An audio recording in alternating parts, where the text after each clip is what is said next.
smooth zone effect လုပ်ပြပါမယ်။ထုံးစံတိုင်းပဲ Premiere Pro ထဲမှာဓာတ်ပုံလေးတစ်ပုံထည့်ထားတယ်။အရင်ဆုံး adjustment layer လေးတစ်ခုခေါ်ပါမယ်။ adjustment layer ခေါ်ဖို့အတွက်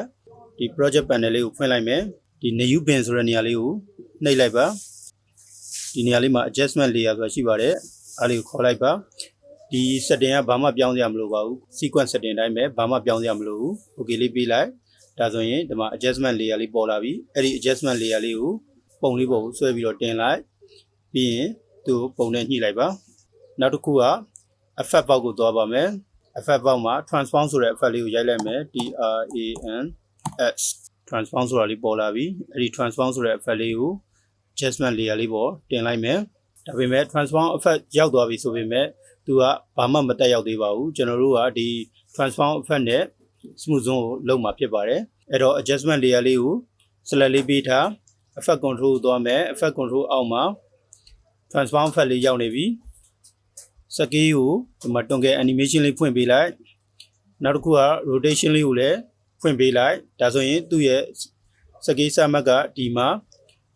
rotation ကဒီမှာပြီးရင်ကိုလိုသလောက်ကလေးနောက်ကိုရွှေ့လိုက်120လောက်ထားကြည့်မယ် rotation ကိုက3လောက်ထားကြည့်မယ်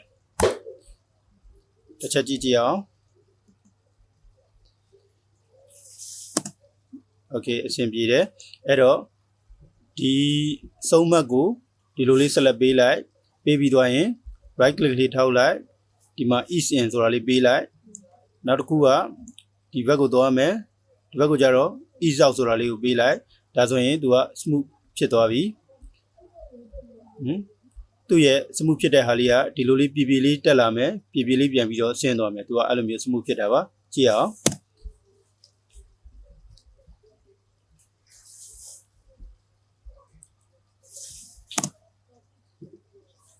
တစ်ချက်ပြန်ကြည့်မယ် view ကြီးလေးနဲ့ကြည့်လိုက်မယ်ဖြည်းဖြည်းချင်းစီသူကရွေ့လာတယ်သူ key frame ပေးတဲ့ကုန်တဲ့နေရာကျတော့ရက်သွားတယ်တစ်ခေါက်ပြန်ကြည့်ပါမယ်